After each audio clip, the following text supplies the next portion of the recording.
A mesa de debate os xornalistas que nos acompañan esta noite: Arturo Cerviño, director de Copelugo, boas noites. Xan Carballa, xornalista da Nosa Terra, boas noites. Ernesto Sánchez Pombo, director de Opinión de La Voz de Galicia, boas noites. Os tres. Convídovos a que lle fagades algunha pregunta ao vicepresidente da Xunta. Moi ben, pois, señor vicepresidente, boa noite. Antes xa lle plantexou a Ana, a presentadora, algunhas cuestións que resultaron certamente polémicas este verán, como foi a escola, o himno, incluso as festas dos maiores.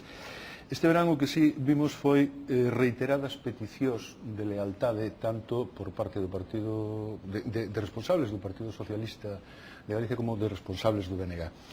Dá a impresión de que a medida que avanza a legislatura, ou pode dar a impresión de que a medida que avanza a legislatura, os desencontros entre os membros do goberno son maiores incluso que ao principio. É así ou non? Non, eu francamente, de miña experiencia, penso que privilexiada, posto que sou membro do goberno como vicepresidente, non creo que haxa ahora mesmo un grado de discrepancias maiores das que podía haber ao inicio, non?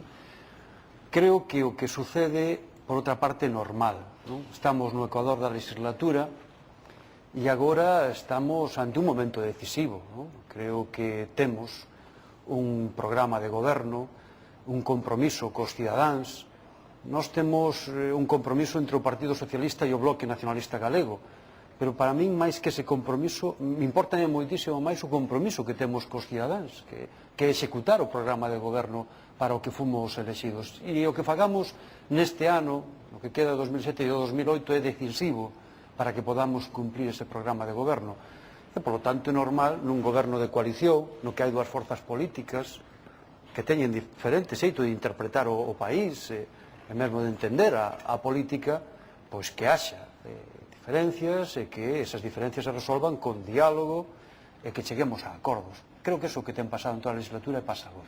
Usted sabe moi ben que eses desencontros sempre son aproveitados para decir que existen dous gobernos, que Galicia está en mans de dous proxectos completamente distintos.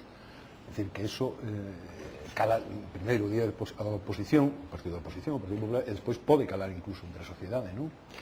Claro que sí, e a oposición pois intenta facer esa interpretación dos acontecementos. É a mesma oposición que dice que é moi europeísta. Bueno, pois o 80% dos gobernos europeos son gobernos de coalición, como que temos en Galiza. E as diferencias entre as forzas políticas que compoñen o goberno forma parte do panorama político normal, sempre cando, e iso sí que é unha línea que nunca se pode pasar, e en Galiza nunca se pasou, sempre cando esas diferencias non obstaculicen a labor de goberno, non? Por tanto, iso é o normal. Eu creo que o que sucede, independentemente de que a veces estemos máis ou menos hábiles as forzas políticas que compomos o goberno, eu penso que o que sucede tamén é que en Galiza temos pouca cultura de coalición, non? Temos pouca cultura para empezar as forzas políticas, e a veces nos costa entender que é necesario a complementariedade. Teñen pouca cultura de coalición os cidadáns, porque en Galiza nunca houbo gobernos de coalición, e incluso os medios de comunicación tamén teñen pouca cultura política de coalición, pero penso que co tempo pois todos nos iremos acostumando, porque este é o modelo de goberno que vai ter Galiza durante moito tempo, non vamos ter tempo para acostumarnos. Facía referencia que, señor vicepresidente, que o importante é precisamente o traballo que queda por facer nestes 2 anos, os proxectos que hai que sacar adiante, están preocupados pola financiación. É un dos problemas fundamentais que tivo o Bloque Nacionalista Galego hasta agora, non sei se coincidirá comigo, é a falla de venda dos proxectos que tivo naquelas cidades, naquelas vilas ata o de agora, nas que traballaba en coalición, na que estivo en coalición co Partido Socialista. Ten un problema o Bloque Nacionalista Galego cos medios de comunicación importante. Hai poucos días que están salendo, hai días que están salendo na prensa certas queixas que ten o Bloque Nacionalista Galego sobre o tratamento que ten o vicepresidente, en concreto na Televisión de Galicia, na que estamos, que é a televisión de todo, e na que nos vimos xa moitas veces, por certo. Que pasa ca televisión? Que lle pasa cos medios ao Bloque Nacionalista?